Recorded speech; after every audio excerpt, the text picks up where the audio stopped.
Welcome to the PRFFP, the podcast showcasing the films and the directors of the Party Room Film Festival. This week's guests directed Procrastination, Rotten Doppel, Forgotten Things, and Procrastination 2, Make the Podcast Great Again. Please welcome Cody. Hey Jacob, how are you doing?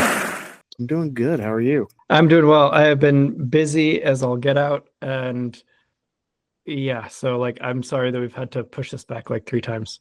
No, it's okay. I'm just glad that we're finally getting to talk to the guy who, if we're being honest, took you kind of made the year, if we're being honest with each other. What do you mean by that? I mean, you kind of made the line. You made your film. I made the line by accident. I mean, I Yeah. didn't make it. I think it was made in spite of me in some ways, or to spite me, probably more accurately. But yeah, no, I mean the line is because of me, if nothing else. Mm-hmm. Well, I will say, I do think that I mean, personally, your film this year is like my favorite film that you have done thus far. But I also think that you do the category, your category was cold, and you actually did do that. A lot of us don't actually do the category. And I was actually really surprised about that last year. I felt like a lot of the categories were not very well represented in their films. And I mean, you could argue that mine wasn't either, but I went for a kind of a different definition of coldness. Mm-hmm. But it ended up being kind of on the nose. Yeah. Well, I mean, at the end of it, you have wow, man, that's cold, but also you get frozen in time. It's I think you hit it on a couple different angles, and that's more than a lot of people in this group do. So congrats to you. Thanks. So, go ahead. Real quick, because you said, what made it your favorite of my films? I think I always refer to year one as our practice films. They're kind of, they're not bad. They're just, well, some of them are bad, including mine. I think everybody would argue that most of them are. Yeah, year one's definitely kind of our worst year, and that's because we had practice. Yeah. That being said, I do think your film Procrastination is really good that year. Yours is in the top, with the whole repeating, and then of course you have the dog bringing you the stuff. I really enjoy that.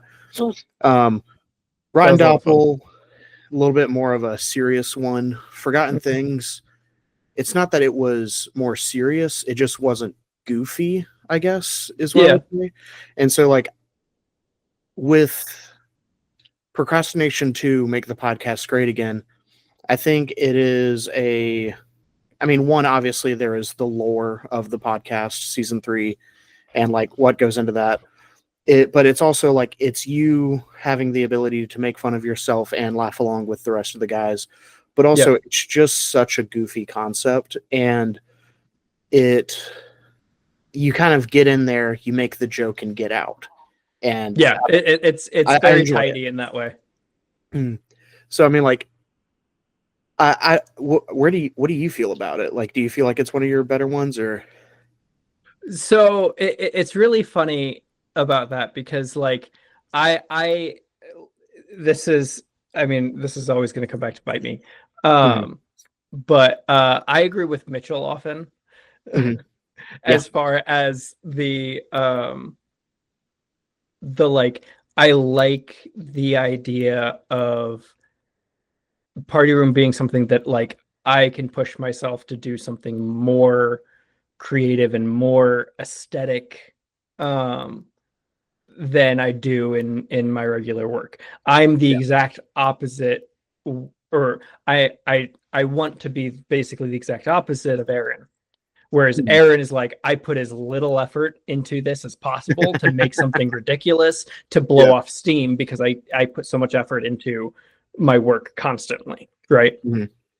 And so that's what science was, and I love that for him. I'm like the opposite in that like I really like I have so many ideas for this upcoming year that like okay, like I really want to find the right thing that fits with the theme and like I have a really solid idea sometime. So and then go like extremely hard. Like unrealistically hard. For something Yeah. that is, as Andrew always says, a fake film festival. Yes. Um, and so like when it came down to it, and I was running out of time, like 3 ideas fell through because I was super busy last year. And so when it got down to it, and I finally had that idea, I was like, okay, I kind of like it's a fun idea. I think it's fun to make fun of myself, and especially having like I was so glad I was able to get you on board to be a part of it too, and like you helped me make fun of myself Yeah. as the like actual host of the podcast Mhm. and whatnot. And um, then like so I finally got around to that, and I like the idea because I thought it would be very meta and it would be fun. But like Mhm. there's a lot of there's a big part of me that like when it finally came down to that, and there was like that's the only option I had to like do Mhm. something for the festival. I was kind of sad about it because I was like, it's not what I really wanted to do, Yeah. but I'm glad that people really enjoyed it Yeah. because to me it's thrown together and it's very thrown together and kind of junk. Mhm. Like I put some effort into a couple things and like it was fun. It's really funny. Um, I don't know if I showed you or if I showed anyone or if I put it in the film. Um, I can probably show you here later what happened during it because it was really funny when I first dropped the snow globe. Okay. um, but sorry, I lost my train of thought. Okay. Yeah, so I don't like it as much as I like Forgotten Things or Rotten Mhm. Doppel because I don't know, I like the I guess more artistic kind of thing, and maybe that's pretentious, but I don't Yeah. know. So, before we get too far ahead of ourselves, because I do want to hear about what your original ideas were, Yep. can I get some reactions to the prop and the line for this year?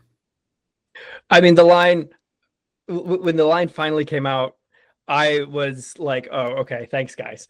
Um, uh, and that was one of those things that was really gonna throw off, like that really kind of threw off one of my original ideas, because Mhm. one of my original ideas was more, um, it just like it wouldn't have fit aesthetically, like it would have been so out of place in the setting of It's a like, rough and the line. idea that I was, yeah, with like make the podcast great again. I was like, how the actual F do I figure out how to put that into this more like historical kind of setting that I was gonna like kind of Yeah, go yeah. for. Okay. Um, and so like I was like, okay, well that throws things off. And then I had another idea um that I got really excited about. Um, no, we'll get to that. Sorry. Mhm. Um, The prop. the prop. What was snow globe? Yep. Snow globe too. I was like with my like the very first idea I had. I was like, okay, and I started to have a really cool idea for Mhm. how I could do something like what I could do with it, and I came up with an idea that I think would be cool later and kind of like ties into it like that I think inspired an idea that I might try this year if I get the time and can kind of work out through the story of it. Okay. But it was out there as well, and I wasn't expecting how to use it, and I felt initially like a snow globe was a little harder to work with Mhm. in some ways. Like um my favorite props that we've done, let's see, we did mousetrap, shovel, CD. Year 4 was Plunger. Plunger. Plunger is probably my favorite. Okay. Plunger and Shovel, I think, are my personal favorites. Mousetrap's up there too, because Mousetrap can go in a lot of different places.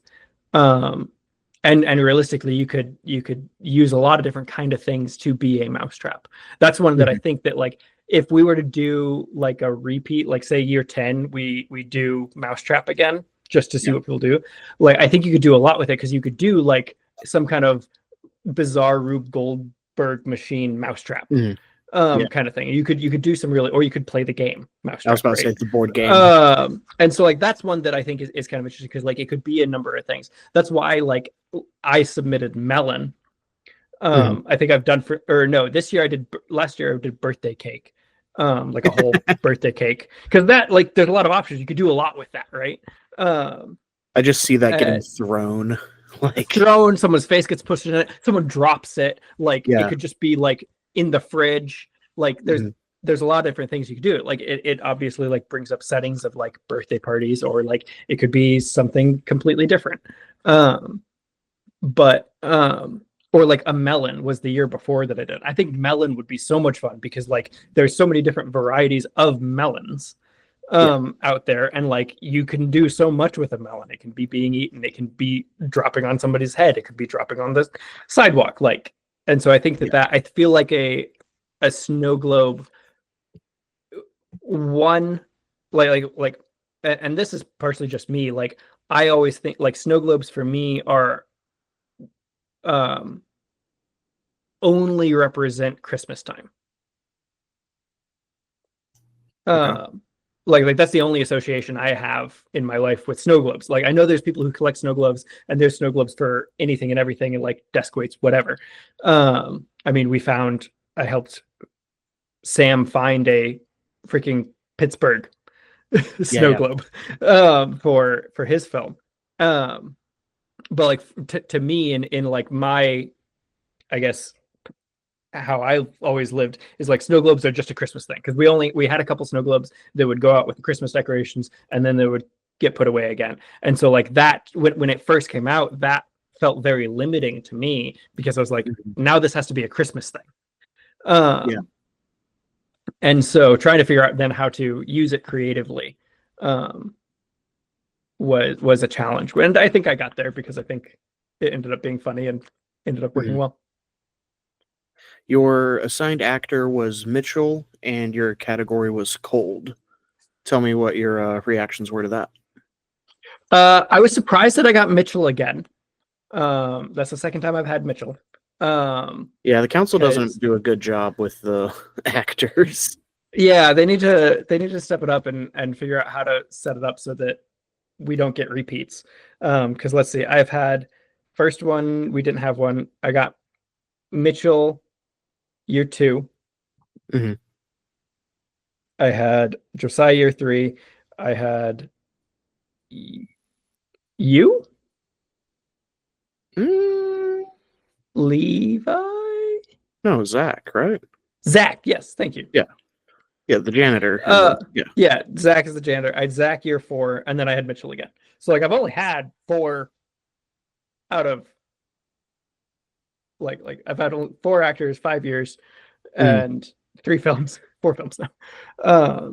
In theory, there should not be any repeats yet. There shouldn't be, right? I was Levi's assigned actor 2 years in a row. So yeah, I mean, I understand if they're just drawing it out of the hat, but like I feel like you could put, like, we have AI now, you could probably put into a thing like, hey, these people have been paired up with this many times, make a new one so everybody has an actor they've not used before. That's not that hard. That's basic data management. Mitchell for council. Here we go. Mitch, get on it.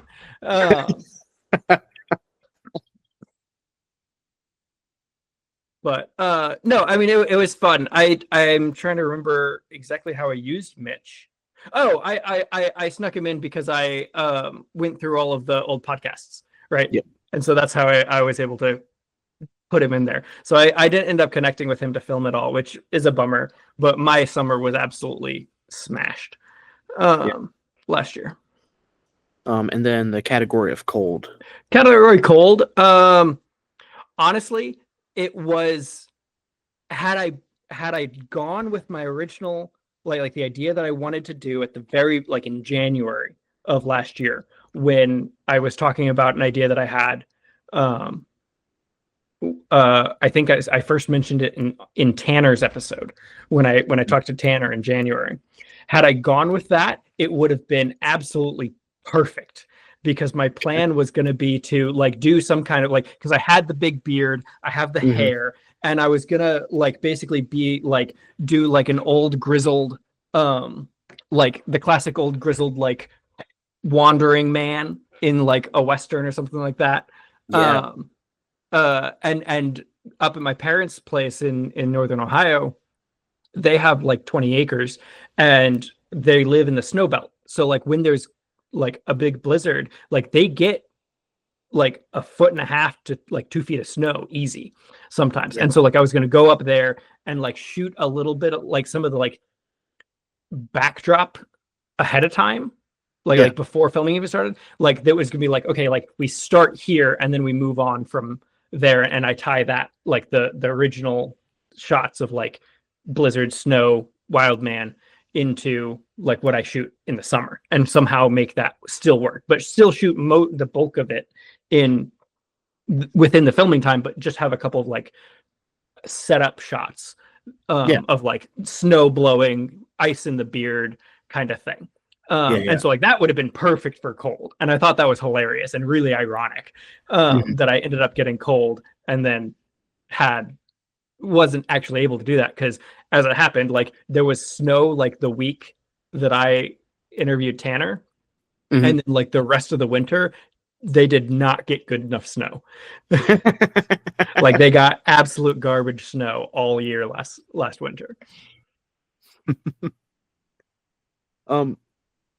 So now let's get into the actual film, but Sure. To talk about the film, we kind of have to go back to like where the story begins. And yes, like let's just right now, this is your platform. So what happened?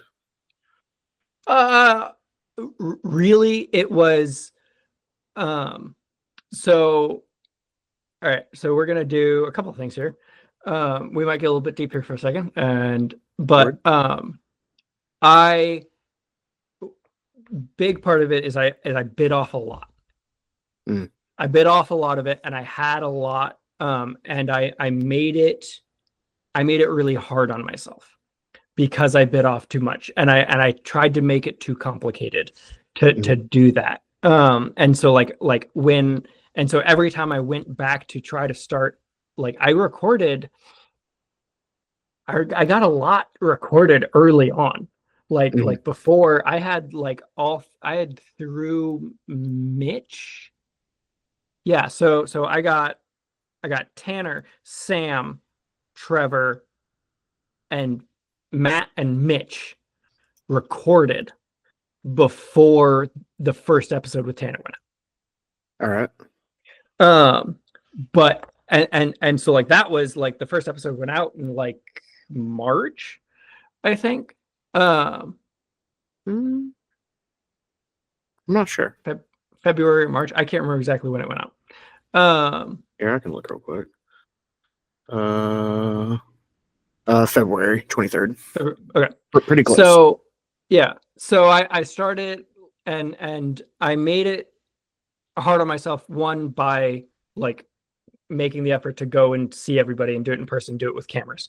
And then I made it hard with myself because like I went in and like I was gonna edit, and like I started like the first several you'll see are edited with like me actually like going ahead and cropping in and like doing basically camera like camera edits and camera switching cameras through the whole episode. And like a lot of those are like, I don't know, 50 to 90 minutes. Right. Yeah. And so like it's a lot of edits in the end. And so and then also I was gonna like we started recording like the wives episodes with Heather. So like that added another like batch of episodes to try to like actually get through. And so like I bit off a lot, and then like every time I went in to try to move forward on some of it, it just like every time I had a little bit of time to go and do that, it was really hard for me to go ahead and start working on it because I was like, it's going to take me hours just to get started. Yeah. And so like I never felt like I had enough time to get started. And all through last year, I like really like Tori, like February or March, I want to say last year, I started trying to figure out what's up with me. And I got diagnosed, like formally, like I went through the process and actually formally got diagnosed with pretty severe ADHD, which is something I've been suspect of since I was a kid. But I was extremely successful in like all through high school, like very naturally bright, and so like it never really affected me very hard until college, and then even more so since then. And so like I started trying to manage that and learn more about that, and so like that added to like I started taking medication for it, and like that helped a little bit last year, but not really, and like didn't really figure out how to like manage that until like towards, I think really after Party Room last year that I actually really like got the medication started to figure out, and that helps, but it's still not perfect. And so like that added a lot, and so it became a big thing that you've heard like the albatross around your neck kind of thing, like that saying, if you're that. So like the whole podcast felt a lot like that, and so I'm trying to manage that and do this big project all through last year while I make a lot of videos and sometimes fairly intensive ones for work constantly. And so trying to manage that, and then like I'm tired from editing or working on stuff that's not very exciting all day. And then editing a podcast, like I love the podcast and they're really fun. Editing it is a slog. It's not fun. I mean, you know that. Yeah. And so like it never was exciting, and like it never got easy to like get back into and get done. And so that just kept it. And then I felt like I had more of a backlog and more of a backlog and more of a backlog. So it just kept getting bigger and piling up, and just felt really, really daunting to try to get through it all. Like the longer you procrastinated, the more overwhelming it became. Yeah. And the more overwhelming it is, the harder it is to like kind of get started, like to motivate on it. Yeah. And then too, like I realized at some point, like I needed to not put as much effort into the edit of it. Right. I needed to just like, I don't need to do the camera cuts. I don't need to do that. Like, let's make the audio sound decent. Let's like cut the little pieces out that need to be cut out. But like, I don't need to do everything that I thought I was going to do for it.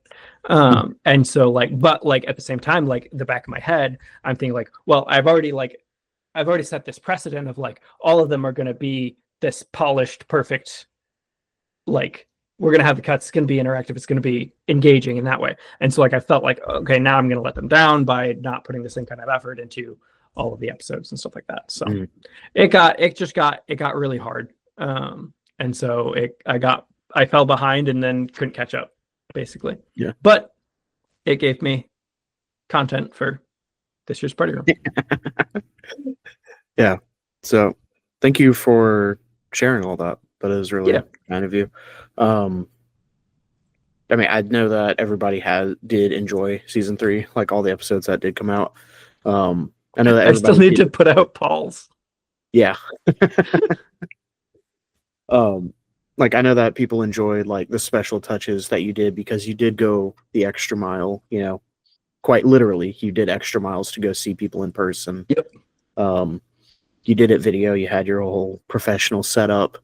You even had like the wives interviews with Heather. Like, you know, you did just bite off a ton. But I think everybody knows that came from a place of love, and because you wanted to do something really cool and great for your friends. So yeah, no, I did. And honestly, like it was so much fun too.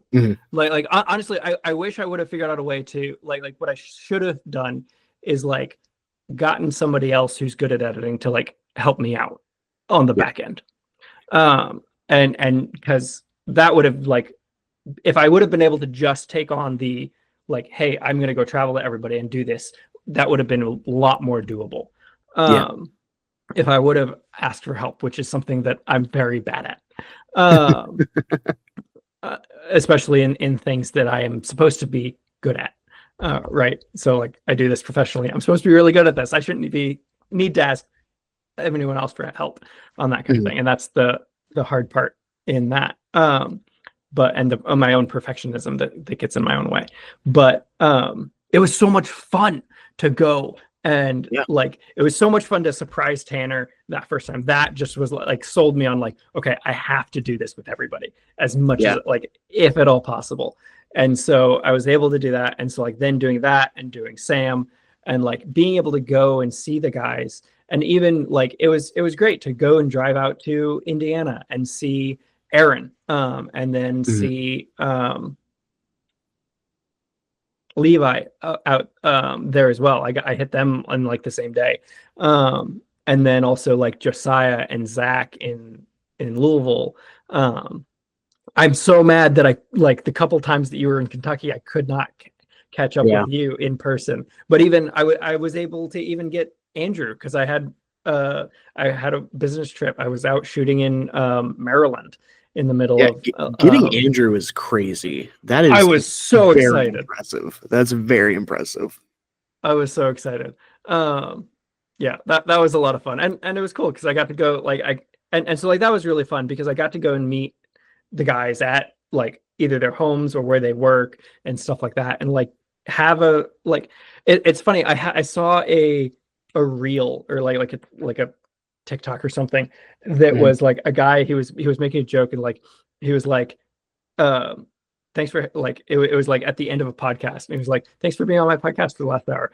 It's not real, these aren't plugged in, I just wanted to talk to you and we don't talk at all. And so it was like that kind of thing. It's like we don't talk a lot just like this because like we're busy and it's like we don't want to do that or whatever. But like when we have a podcast or like a reason to, like we have these conversations. And so like I loved being able to do that and do that with the guys, a lot of them that some of them that I like didn't know super well in college.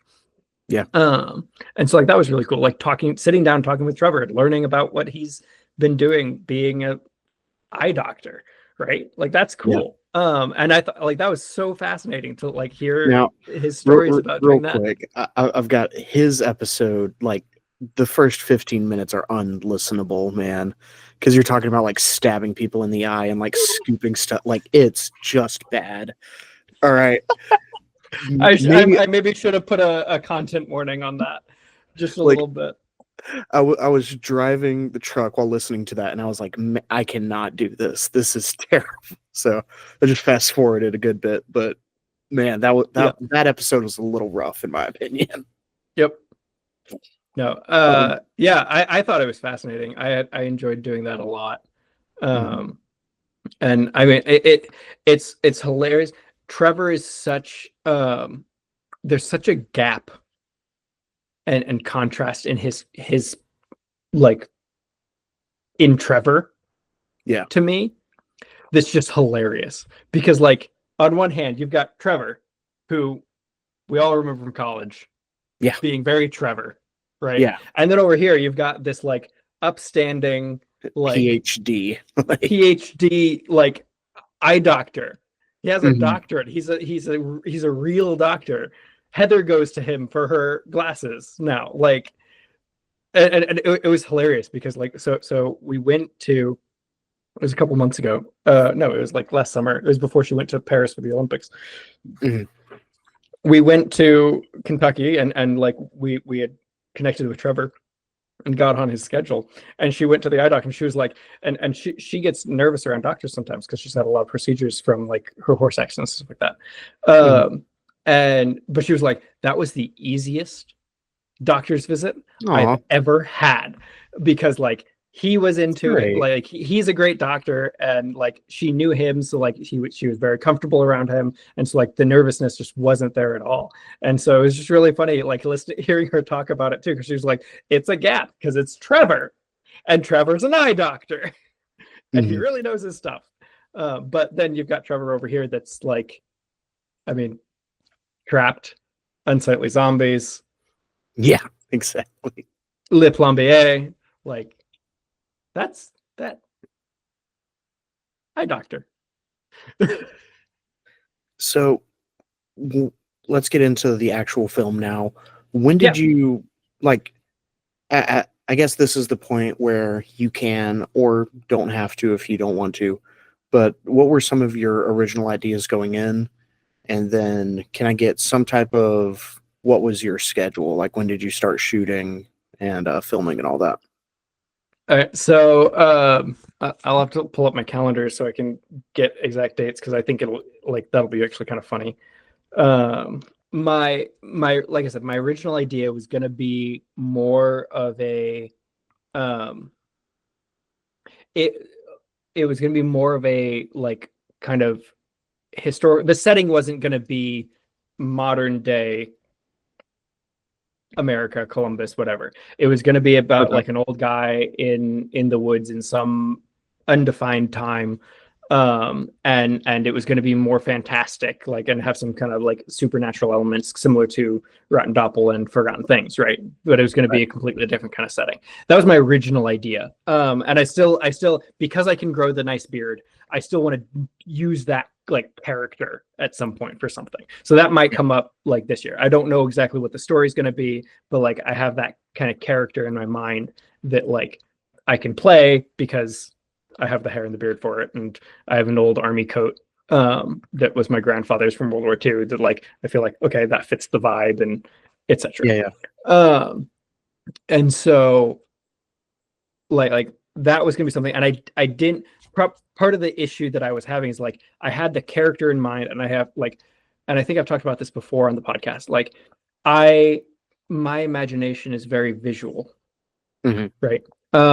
And so like I don't think I have a hard time thinking of like full stories. I have an like in my mind, like when I have ideas, they're usually in like certain like shots Yeah. that like this is a really cool shot, and I want to make this shot and figure out like okay, how do I fit the story, like almost fitting the story around the shots that I want to make, right? So like for Rotten Doppel, no, not Rotten Doppel. Yeah, okay. So for Rotten Doppel, one of those shots that I had in my head that I never got to do was actually like in the beginning, like everything that's in the dark, You wanted right? to do the water, right? The water, yeah. I Yeah. wanted it to be like completely zero gravity, like just floating in like space, water, bubbles, like whole kind of thing, and like two of me facing each other. Hmm. Um, so like that was the shot in my head that I had for that. And so like I kind of did something close to that by doing like the full dark, like void kind of lighting. Yeah. Um, and then for Forgotten Things, the two shots that I really had in my mind were the one in the tunnel Yeah. with the computer headed guy, like that, just like I had that in my head. And then the other one is my character in front of the like the stacked pile of TV screens, Uh-huh. um with all the different like supernatural moments from party room films on them. Hmm. And so like those were two shots that I had distinctly in my mind as I was like kind of like planning that out. And so then figuring out like okay, how do I get from A to B to C, etc. um and so like that's usually ends up being kind of like some of my processes. Like I have these ideas for very specific shots that like I think like that's gonna look so cool. And I was really I felt like in Forgotten Things I was able to pay off those like couple of shots very well, and I was really excited about that. um uh so I in my head I had like these couple shots of like the old guy in the like blizzard, old guy like one. I even bought the prop for it because I was like, oh, I want that. But like old guy with a pipe Yeah. and like lighting the match and like the like a wide brimmed hat on his head, and so like and then the match lighting up the eyes like in the dark and then just like disappearing like that. Like I have in my head very distinctly, and I want to like make that shot and then like figure out, okay, what is this old guy doing that then like kind of ties in with the story. So like that was deep in my head, and like I wanted to do that really well. But another like issue that I have here is like I don't have, and I'm not the only one who doesn't have a lot of friends nearby that are like filmmaking. I don't live near any of the nerd guys. But like I don't have any filmmaker friends here in Columbus. And that's something that I really want to figure out how to change. But so like I don't have any help, basically. I don't have a lot of help, and like my normal friends in Columbus, I'm like, okay, do I really like? Can I really ask this person to, hey, come out into the woods with me, like in the middle of the night, and we're gonna go like shoot some stuff for like 4 hours? Like, do you want to do that at like 2 a.m.? I don't know. I don't think I have any friends right now here in Columbus that like would be down for that. And so like, and that's, I mean, maybe that's not fair for them, and maybe they would be, and maybe I should ask them. And I'm hoping to be a little bit more bold with that, like this year, of like asking some of my local friends, like, hey, be a part of this. This is going to be fun. And so like my buddy Alex was a part of that one, Forgotten Things, and being the computer head guy. And he did a great job. He's just a tall, skinny dude. So it worked perfectly. But so like I had this idea of like old man woods and stuff like that, but I couldn't figure out, okay, in 8 minutes, how do I tell this story? What kind of story am I telling? What part of his journey am I kind of telling the story of? And so I couldn't wrap my head around that. So that kept then pushing down further online. I kept running out of time because I couldn't like figure out how to tell that story. And then we got the announcement of like the prop, the line, the thing. And so like then that like shot another hole in it, because I was like, as soon as I got there, I was like, okay, podcast? What's a podcast in this world? I don't think a podcast means anything to this man. And then like a snow globe was like, okay, I don't know. And so like one of the ideas that I did have that I was like hoping to like, okay, maybe I can actually like still make this work, like even though it's midsummer, maybe I can do some green screen work or something like that and fake it. But like the idea was that like he was gonna be ultimately trapped in a snow globe, and the snow globe was gonna be put on a shelf in like some like thing, like as a prison, like for this guy. And he's trapped like forever in this wintry snow globe, and like that's where the shot you see of like the snow blowing through his face and beard covered in snow, whatever. And so like that was going to be like the final shot. It's like he's going to be trapped in the snow globe. And so it's like, okay, that's kind of a cool like way to use the prop like in this kind of setting.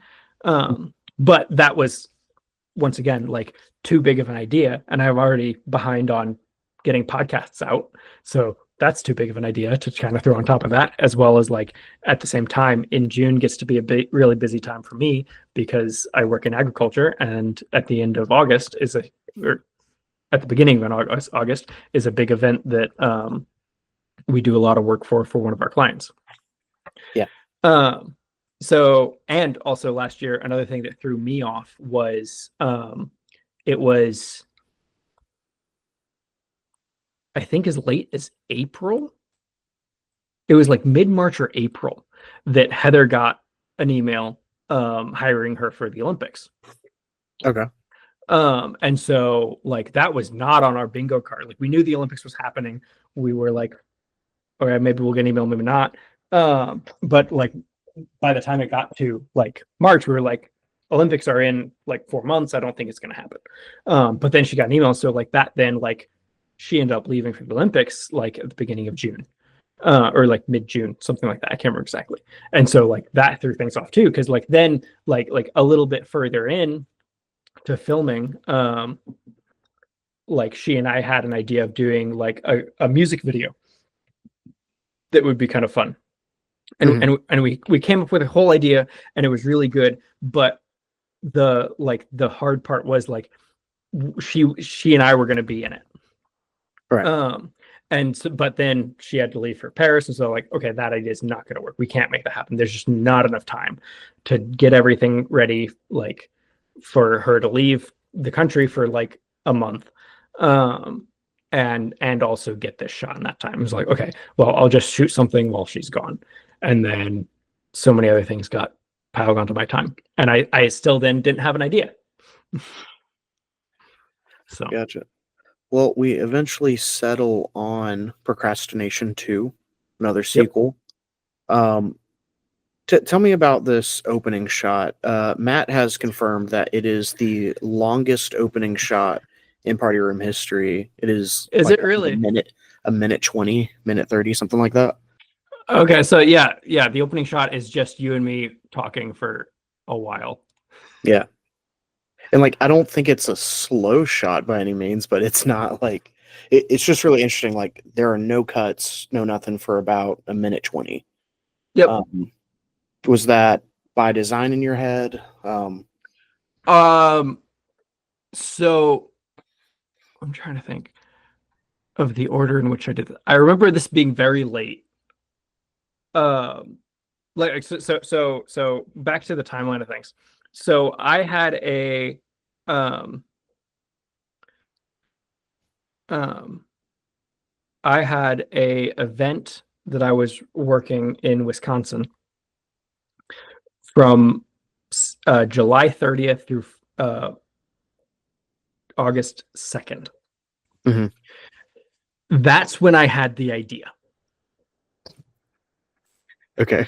So I was driving to Wisconsin, like from Columbus, which is like 8 hours, 8 freaking hours.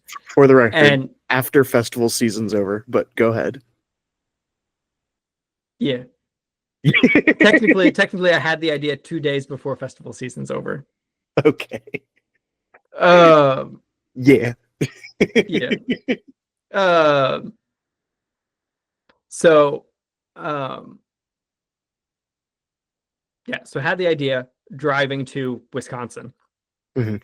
And honestly, like I was like I was optimistic as I was driving. I was like, okay, we're gonna go. I know gonna have some downtime. I'm gonna shoot this at this like by the lake where I'm at working at this event. Like I'm gonna have some downtime like on a couple of these evenings. So like I'm just gonna do that and I'm gonna make this happen. That didn't Yeah. happen. I was busy constantly. Of course I was. That was way too optimistic.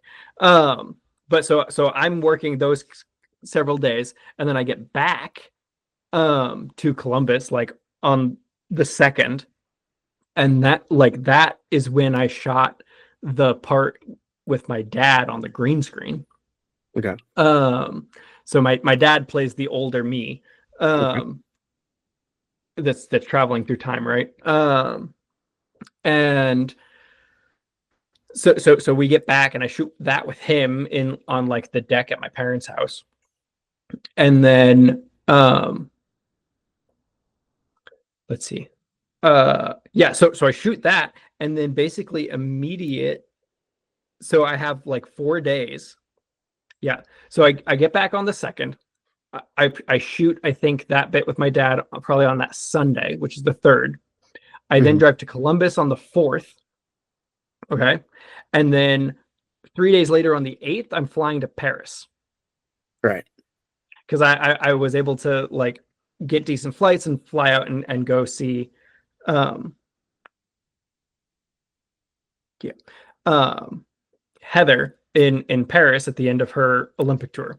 So that eats up 10 days in the middle of August. So I'm not able to do anything work on that. And then I think it is after that, I think it's like the 16th or the 17th, um, that you and I had our actual like conversation and shot this shot, Okay. which if I remember right, the last day of like, party room, like Andrew's like, it has to be done by this or it doesn't get in, is like the 23rd. So like by that time, like I have like one shot, and that's the green stuff with my dad, and then you and I shoot this literally a week before the final deadline. Jesus. Yep. Cody. Yep. That's why it's called procrastination too. It's aptly named for sure. It is aptly named. Yep. So I mean, we didn't have a script or whatever. You kind of just gave me and that's honestly why this is and then so we long. improv'd it. Yeah. Yep. And that's why the opening's so long. But like I wanted to set it up as much as I could. And I honestly kept a lot of it in there because like it's kind of funny and it pads my time just a little bit. Yeah. Because like if I like realistically, like if you cut that down, that's a solid like third of the whole film, not counting credits. I mean, honestly, our conversation is like a solid half of it because we go back to it at the end. With the different universes. Yep. So, you know, you said this is your dad. Well, what did he think of the film? What does he think of the Party Room Film Festival? So my dad loves it. My dad loves the fact that it exists. He can't sit through most of the films because he thinks they're really dumb. Fair. But they did watch. He and my mom, I think, did actually watch the whole festival last year, and he really, really liked a lot of them. He especially liked Mr. Numbers, for sure. That was his favorite from last year.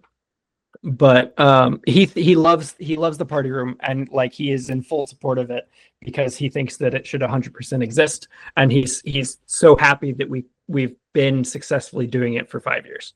He thinks that is such a special thing and an absolutely incredible thing. And so he's been in my last two films actually, because he's the guy pushing the cart at the beginning of Forgotten Things, and putting like the computer away in the like storage unit. He does that, and then he's in this one as the old version of me. And he thinks it's a hoot. He thinks it's hilarious. That's awesome. So, yep. You know, he comes back and tells you that you can't do it because otherwise, then you're doing such a good job that you're going to be stuck doing it forever. Yep. The stress will cause him to go bald. Yep. So then we go back through time. I mean, tell me how many takes did it take for you to walk back and forth across that green screen? I literally I set it up and I did a couple different ways of going back and forth, and that was fun. Yeah. I try to do it in a couple of different ways and then fit that with like honestly, like in my head, I had I was gonna make it. I was once again gonna bite off way too much more than I could chew. And like when I first had the idea as I was driving at the beginning of August or at the end of July, I was gonna do it in like such a way that like I was gonna like literally like green screen myself like popping out from like behind a chair and like really integrate myself into the scenes from the other podcasts and stuff like that, and figure out and like just the perfect like spots in podcasts that would like have their own like inside jokes or something like that, that I could like build on.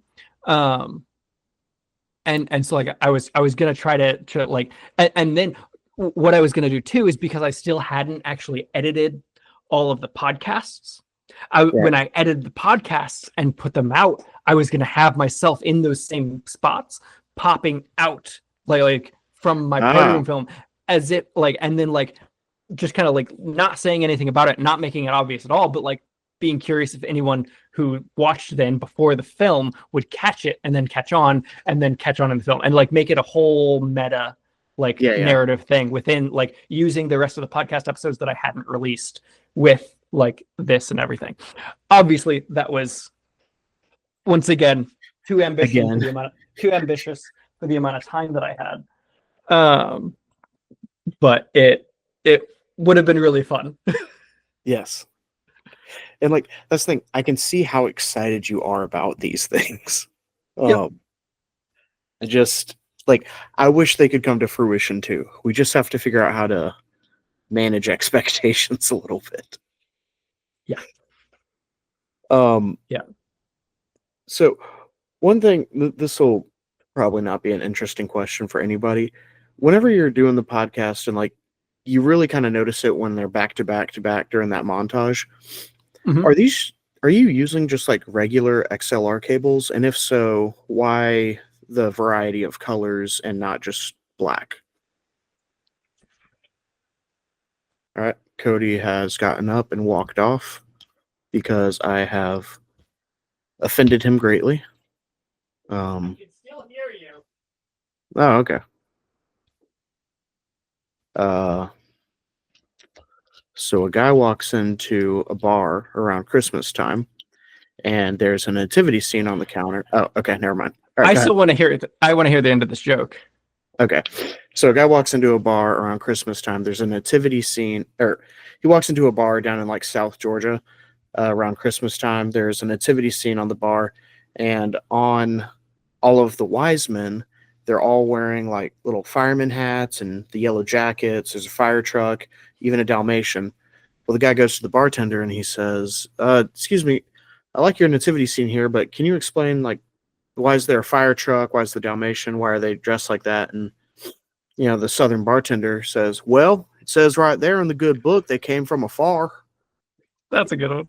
I like it. That was Anyway, pretty good. Yeah. show and tell. So yeah, show and tell. I have colorful cables. That's it. That's the only reason. But like they're I just have- I straight have- up XLR cables, yeah. Yeah, they're just straight up XLR cables. Little 3 I got pins. them back along the way. Yeah, they're just Cool. your standard XLR cables. These are I have got like 5-6 footers. I've got I picked up some 10 footers that are different colors now. And mostly I like doing that because then it makes it very easy to tell which mic is plugged into what port on a board.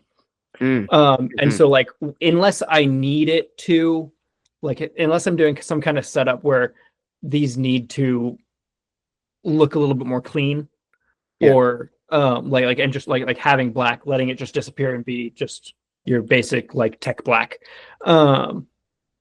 Like sure, I'll do that. But like when I can, I like being able to use colored ones just because then it's like, okay, yellow mic is in port 1, blue mic port 2. I can know exactly which ones are connected to which like fader on a board, Yeah. or input on a on the mix. So that just makes it easier for me. I like them. I think they're fun. Gotcha. We have too much basic black in our lives these days. Agreed. So we get to one of like the hand coming through the screen is actually a really nice effect. Tell me a little bit about that. It's literally so I mean behind me you can see. So I've got a big. He's pulling down a green screen. Yep, I've got tech green backdrop paper here in my office, and so I literally it's just paper. Yeah, it's just paper. Oh, okay. So it's a big roll of paper, and so I mean, it's kind of wasteful sometimes when you poke a hole right through it, but I try to do it at the bottom and not waste too much. But so I literally just like I cut a tiny hole in it so that I could like get my fist through, but then I actually just put my hand out and punch right through it. That's cool. Yeah. It worked well. Really good. I would not think that was paper. That's interesting. Yeah, no, it works really well. And honestly, like I like using this kind of paper over like some of the fabric green screens because it doesn't have as much like luster to it. Yeah. As it doesn't get as much glare on it as like some of the fabrics do. I've had fabric green screens that either are way too wrinkly. This because it's a little bit heavier, it's thicker. It won't wrinkle as much. And then like it also just like doesn't have as much luster sometimes. Gotcha. You told me that you had a story to tell me about dropping the snow globe for the first time. Yes, I don't know if I'll send you this clip when I get it, when I get the chance. But basically, so I mean, I was right back here, and the snow globe that I used is an old one of my sister's Mhm. that I found in my parents' basement. I don't think she gives a crap about it, honestly. So I don't think she'd care. I'm not going to tell her anyway, though. But basically, so it's an old snow globe. That just had like 3 like ice skating penguins in it from Christmas. Like, and they've got Christmas hats on them, right? Yeah. And so I was using that, and like when I did the punch through the wall and drop it, I dropped it onto like a chair. Um, but then the other, let's see, I'm sorry, I'm scrubbing through my video right here. Yeah, here. So when I first drop it, um, okay, I didn't use the clip. I did it differently. Okay. So I edited it differently than I'm remembering. But Mhm. basically the clip of me poking my head in on, I guess it's Mitchell's podcast. Yeah. So when if you pull it up, and I'll show you I'll send the clip to you later so you can edit it into here. So I poke my head into Mitchell's podcast clip, and I stand up, and I've got I'll use my mouse. So I've got the snow globe, and I reach out and I just drop it. I had put Right. like a couple of cushions and a pillow on the floor where I was going to drop it. Mhm. And I was like, it's just going to drop and it's going to be fine. Drop, shatter, immediate shatter. And I'm just like, and so I'll send you the clip so you can like add it in there because I think it's hilarious. And yeah, and so like I just was like, oh shoot. And I was really upset because I still needed it. Yeah. So I still needed it, and I had to figure out a way to like kind of make a new one that looked the same um for the last shot because I hadn't shot because I basically shot everything in order. So I hadn't shot yet the shot of it like being like kind of like landing on the desk with the tape on it that says defrost after like August. Mhm. And so I had to, luckily, I had ordered in preparation for my original idea of the guy ended up being locked in the snow globe. I got a little, like on Amazon, I got like, it was like, I don't know, it was cheap. But I got a little like snow globe like pedestal thing. There was like a Mhm. little like wooden pedestal that had a little light in it, and then a little glass globe that you could stick on top of it. Mhm. And so I was going to use that to like put a piece of like green screen paper on the inside or something so that I could then like superimpose and do some editing magic to put the scene of the guy in the snow globe so I could actually hold it and put it on a shelf, right? Yeah. And try to do some compositing that way. Praise God that little globe was just the right size to sit back on top of the wooden base of the other snow globe that I dropped and shattered. So if you look closely at like the shot towards the end, like after it's on the desk, you can like if you look closely, all around the base you can see hot glue, and Yeah. there's no water inside of it anymore. Mhm. So it worked enough, Yeah. and that was that. But I was very thankful that I had that, and because like again, like I was shooting this part like the day after you and I talked, and like it was like I had no time left to get this done. And so like I was like, oh well, shoot. Well, so then mission accomplished. Cody, the past Cody gets frozen and he won't thaw out until the festival season is over. Yep. There I don't really have a question here, more just a compliment, I guess.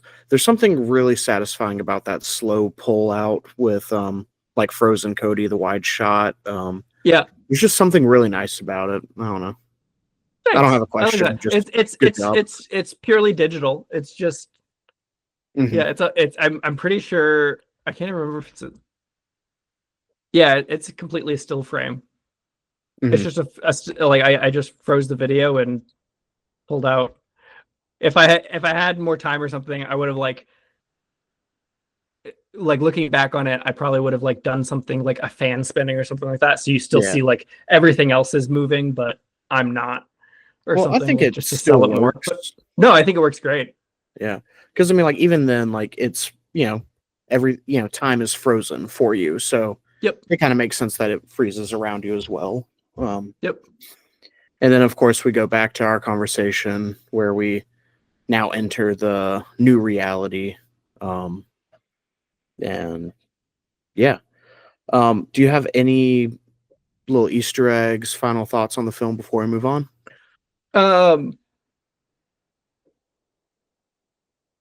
No, I don't know of any. I think that the big Easter egg is that one that I was talking about, like dropping the thing, and I'll make sure to find that and send that to you. Yeah, no, I've got it here. Perfect. So I'll make sure to send you that. But beyond that,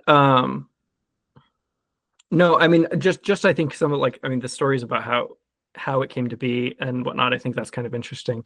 Once again, I'm my own worst enemy when it comes to getting things done. But it was a lot of fun, and I ultimately like when I finally had the idea, I wished I would have had it at the beginning of the filming season, because like they're like it's a simple idea, but like it's one that like could have done so much more with the execution of it, right? And so like that's what I'm trying to keep that in mind as we come into festival season this year, because I'm like, okay, simple idea that has a lot of opportunity when it comes to the execution, and I think that is going to be like kind of my goal this year. Is like, okay, like just figure out the story that's simple, like doesn't have a lot of moving parts to it, but gives you all the options in the world to like make it creative. Because that's the thing that I always struggle with when we get into festival seasons. Like, how do you tell a compelling story in less than 8 minutes that feels like it has a beginning, middle, and end? Because you don't have any time to set things up. So you can't do any kind of world building or anything like that to tell people what's going on. You just have to drop them into something that's either extremely familiar to what they're doing, or like, I mean, that's something that I think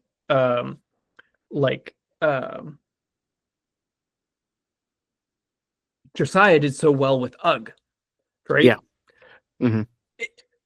Caveman, immediately recognizable. We know what's going on because like it's tying into like the illustrations we've seen of cavemen since the 70s, right? So like that's just like immediately recognizable, and so like you don't have to do any setup. You don't have to tell people what's going on. They know immediately what's going on because it's such an iconic kind of stylization.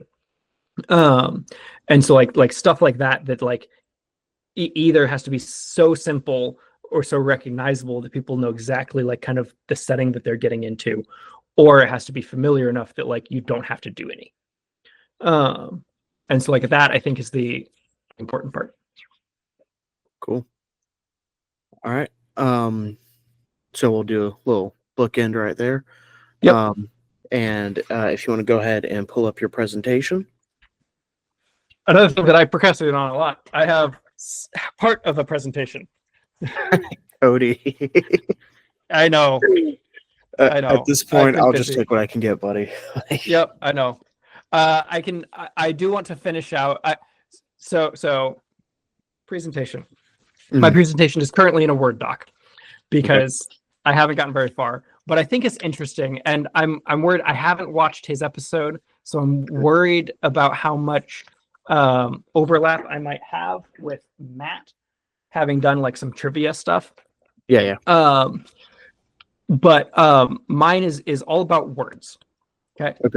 And so I started doing some data analysis on the words used in Party Room Film Festival. Oh my gosh. Okay.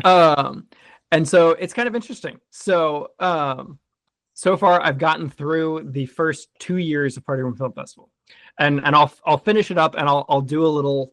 We can either do it together sometime later, and we can add an addendum to this presentation later, or not. But I think it's really interesting. So, like I said, right now I've got year one, and I gotta pull it up. So, no, wrong thing. That's work. Do you have like visuals like to share your screen, or are you kind of just going to read off the Word doc for now? I'll read off the Word doc. Okay. And then like I said, I'll try to put it together. I did want to put it together in a full doc, but this actually took quite a lot of time to kind of figure out. Yeah. Because if you can't imagine, we've got even the first year, we've got 10 films. Mm-hmm. How many words do you think are spoken? I'm not counting written words. How many words do you think are spoken in total in year one of Party Room Film Festival? Well, so you got to think that it is going to be a little skewed, or I would hope, because like, you have a silent film with Josiah. You have Snapped, which is like he just says like 4 words to each other. Jeez. I mean, 3,000 words. You're actually fairly close.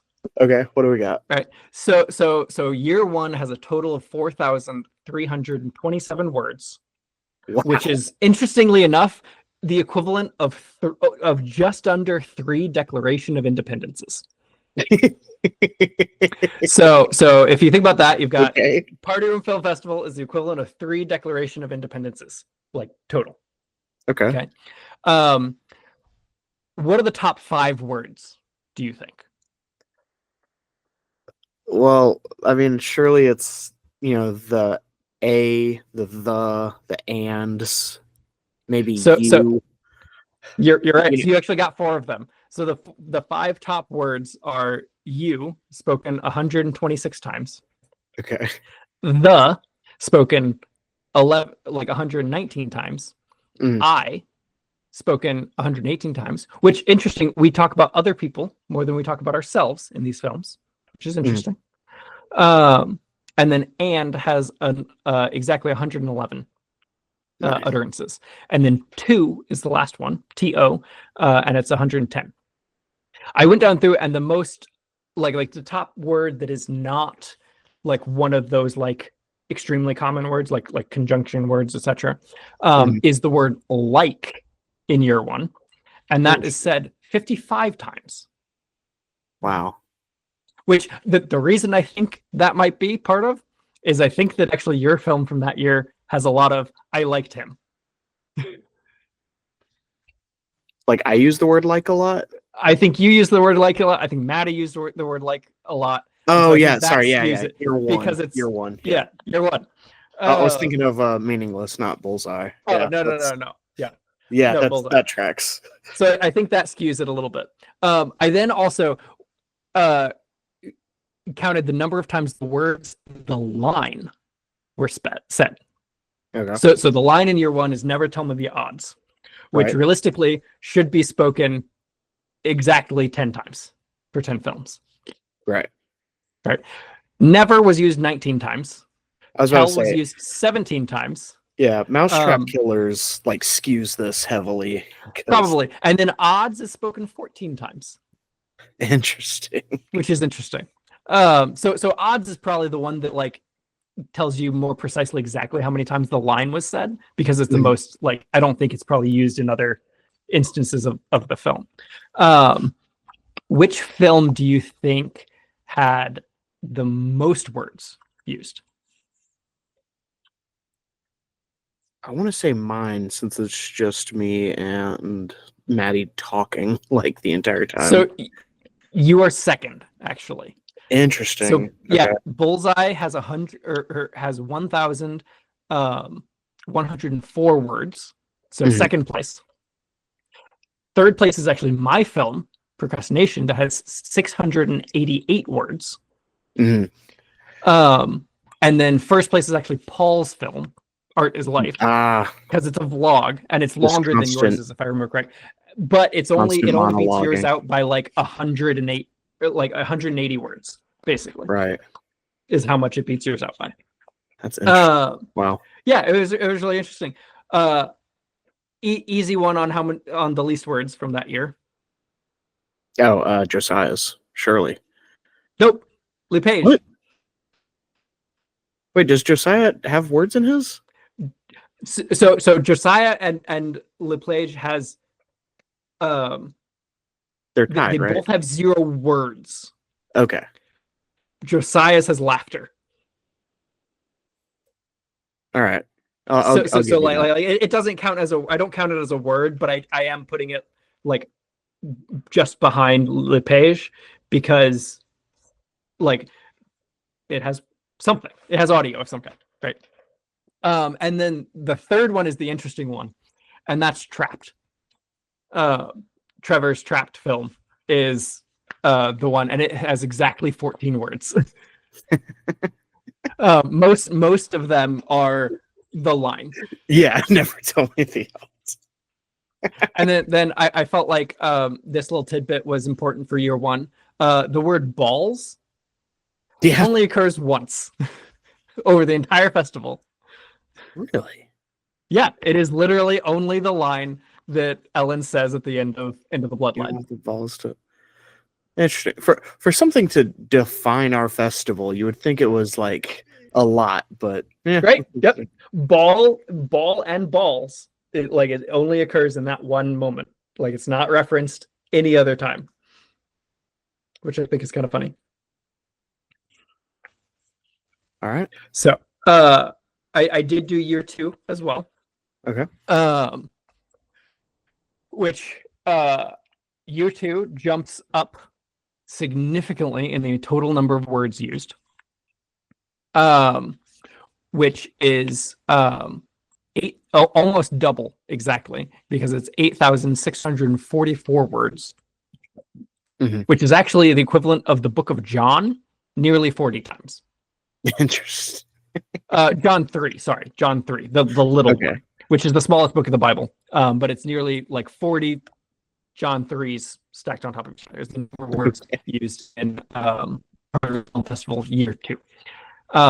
Once again, the top 5 words are nearly. No, it is the top 5 are actually exactly the same. Okay. But they're in different order, which I thought was interesting. All right. U is still at the top. The is still next. But then it goes 2 before I. And two jumped up like 2 spots as far as like top words go. The most uncommon word is yeah. Yeah was that used 64 times in year 2 of Party Room Film Festival. Which I think is really funny. The line, if you're not first, you're last. Probably occurred about 18 times total in the films, because last has 18 utterances, whereas the other ones have almost 30, which I think is kind of interesting. Yep. I'm not sure if the full line was uttered that many times, but that's how many times last was used. So I think that's very interesting. You actually won the most words in a film for that year with Meaningless McGlone Fever Dream at 1,170 words, which is approximately 1% of The Hobbit. It's like 1.4% of The Hobbit, which is funny. Tanner is right behind you with the first edition of or installment of Chronicles of Light at 1,034, and then Zach's Wet comes in at 1,006, so just behind Tanner. Which one do you think had the least words? Because this one's probably harder to guess in year 2.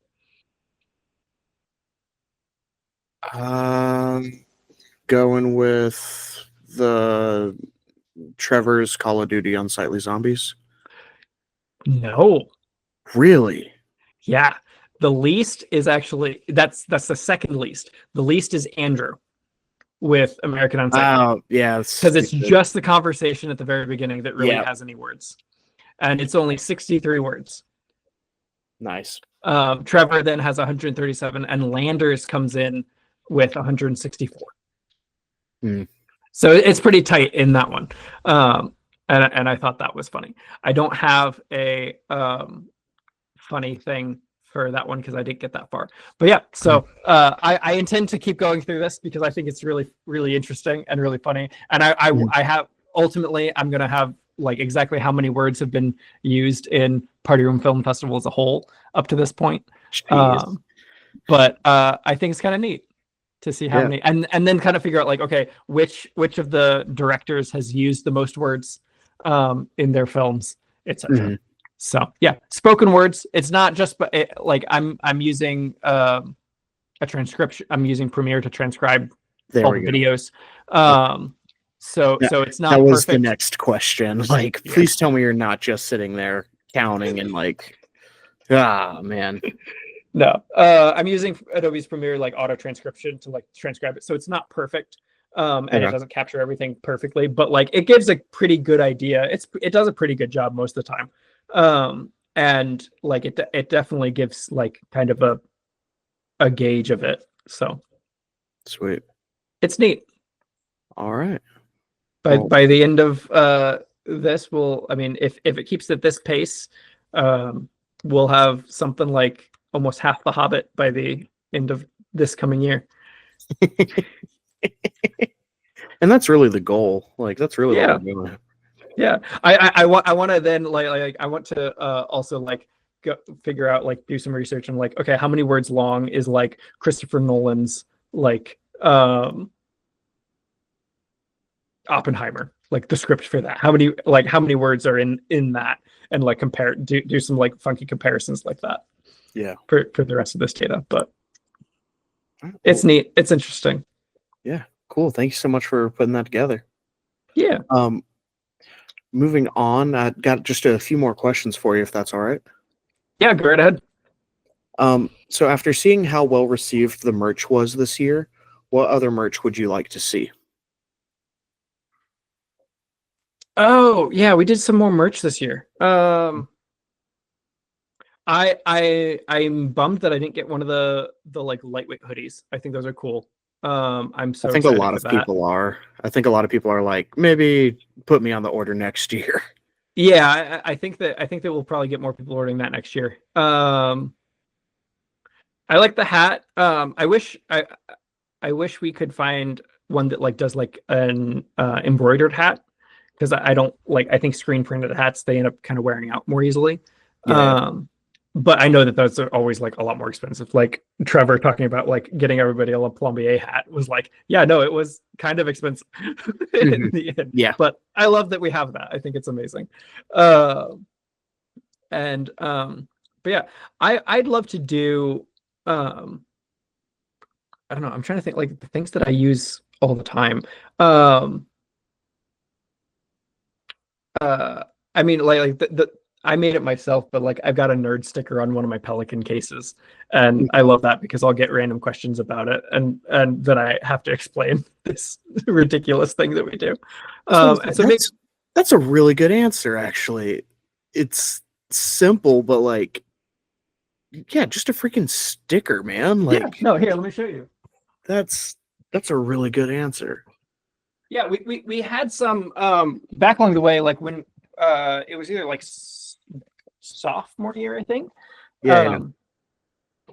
Like there was someone who like had like one of the previous RAs or like one of the guys that was like formerly associated with the hall had some made and handed them out to like guys that were on the hall at the time.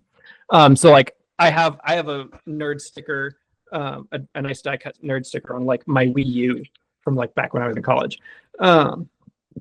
This one I made because my wife has like a vinyl cutter. Yeah, and I just took some white vinyl and just did that. And so like I could even make some stickers like that Yeah. for the guys if we wanted to. I love that, and I need to make sure everybody has one. Because did we add anybody since I made those? No, Levi got one. 3D print. Yeah, no. The 3D printed ones. Everyone should have. I think everyone should have one because we've only lost people. We've not gained anyone since Levi. I mean, like, I think the only thing that you would need to be concerned about is if somebody wasn't there that year. Yeah, but I think I was able to get it to everybody because whoever wasn't there was gonna be seen by someone that was there. But I love that. I think that's a cool little gift. But like I think honestly, like I wouldn't mind either like just a basic black mug with like just nerd on it on one side and like the party room symbol on the other. I think that'd be kind of cool. Yeah, I don't know. I think like t-shirts are often like a go-to. I think like I think it'd be fun to maybe what we should do, and I know that Mike I could do it, is like a line of t-shirts that are basic black for like guys who work in tech, but as opposed to having it on the front, we just put it like small on the sleeve or something, like nerd on one side and then party room on the other one. Just like then it's like that much more subtle, so like guys could wear it to work events and stuff like that, and just like just subtly repping the party room. What party room Lego sets would you like to see? Ooh. Oh, okay. Yeah, we're getting more deep into like the IP that is Party Room Film Festival. I'm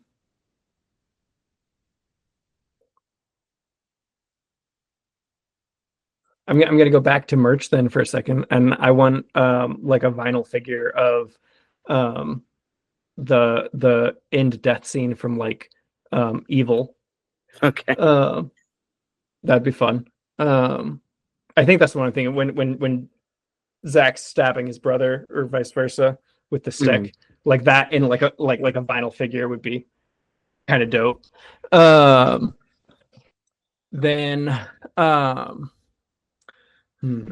what other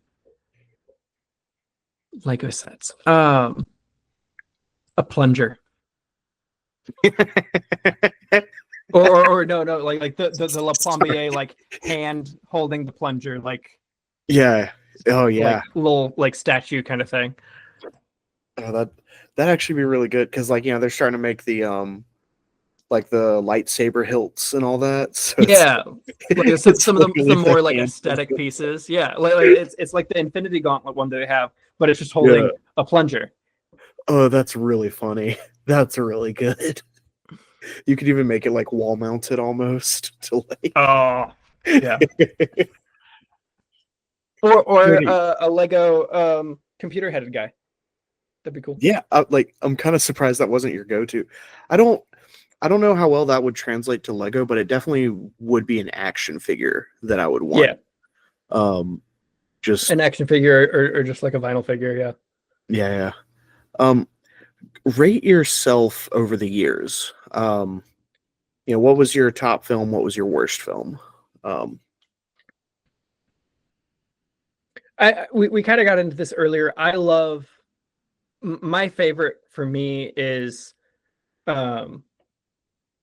probably Forgotten Things because I felt like it was the most successful by my metrics, right? Which was like in my head, I had these several shots that like I wanted to make happen and have them look the way I had in my head.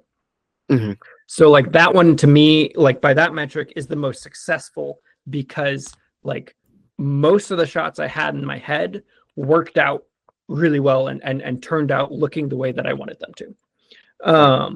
I like there's more that I would do in that, like to like tell the story more cleanly and like expand on the story and like make it a little bit more clear and less like ethereal.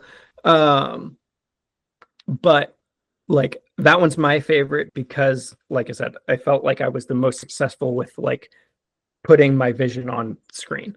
I think then like after that, I really like Rotten Doppel a lot. for a similar reason. I liked the idea I had. I wish I could have executed it better.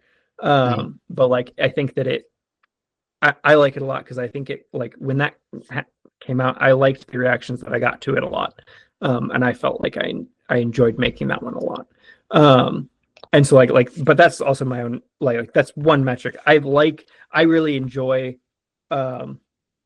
Procrastination 2 because I think the meta joke is funny. I enjoyed like that one got like the biggest reaction to it, to like all my films, because everybody, like, it was more, I guess, broadly acceptable in some ways, in that like everybody was like, yes, like this is funny because he's making fun of this thing we've been making fun of him for the last like 3 months. Yeah.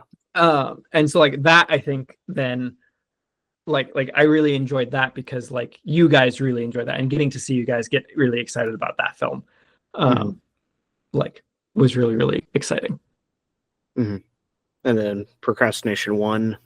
Procrastination 1, like I like it. I think it's fun. I love a lot of the aspects that we that I put into it. Once again, like it's one of those things that, like, had I had the idea, like had I solidly had the idea like even a week before, I could have done more with it and it probably would have been better and more enjoyable.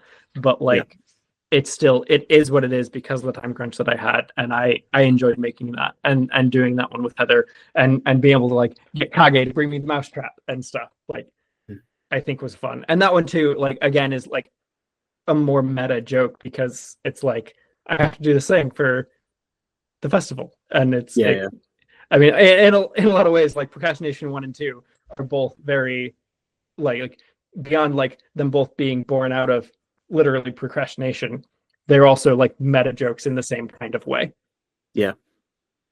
So what is next for Cody Films? What do we got coming? I have a couple ideas. Yeah,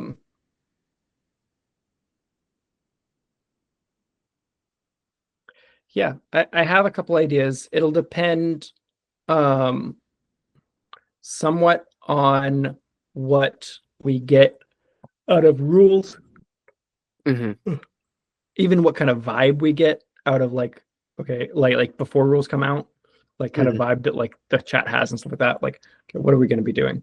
It'll also depend on like my own time and how much, like, if I can get, I have a couple of like those shots in my head, right? Right. That I think would be really cool. And I have one idea that's fairly solid. The execution would be challenging. And like I think it's cool. I think it would be neat.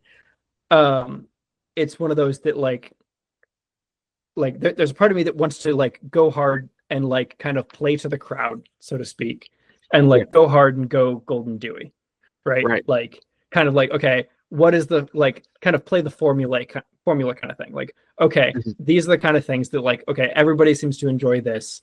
Like, these are the kind of things that like the jokes land, people like this, and this is kind of what, like, if I do one of these really well, if like if I do a goofy thing like Procrastination 2, but do it really, really well, like that might be Golden Dewey winning, right? Right. It's like, but like there's part of me that wants to do that, but there's also part of me that's like, and I hate, it always sounds so pretentious, I feel like I want to be more artistic than that.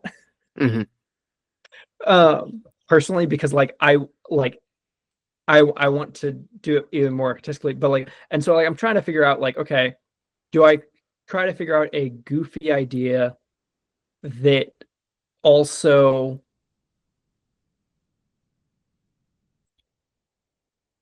like gives me an opportunity to go hard with it visually? Or do I go with the more like narrative idea that I have, and go full on that, knowing that like, okay, this might not be like 100% the kind of thing that like the party room goes for, like that's what like I'll be honest, I was baffled in some respects by the fact that Pegged wasn't just immediately winner of year 3 or year 4. Like that surprised me. And honestly, same thing with now that was more due to negative votes, but same thing with Kill Happy in year 3. Like both of those I thought were like, that's just like to me that's a no-brainer. That's the winning film from that year. Like because like, but that's again my own metric that's a bit more on the artistic side of things, right? Right. And not just like, okay, what do people enjoy like when we're doing this just to make silly films for friends, right? Which that's ultimately the goal. And so like that is where I get kind of hung up, is like, okay, do I want to make a film? Do I want to go ahead and make the film for me? Or do I want to make the film for the guys? Right. And so I haven't quite decided what I want to do with that. I do have one idea that I think could be kind of fun. And I'm curious what people's reaction would be to it, because it would be more of an adaptation than anything else, actually. And so I'm honestly curious what people would think of something like that that's not 100% original, but like taking something else and then adapting it into a short film. And that's one that, like, even if I don't do it for Party Room, I might do it at some point just for myself because I think it'd be fun. So, yeah. All right. Well, this has been the PRFFP, and I'm just hanging out Hanging out with my family.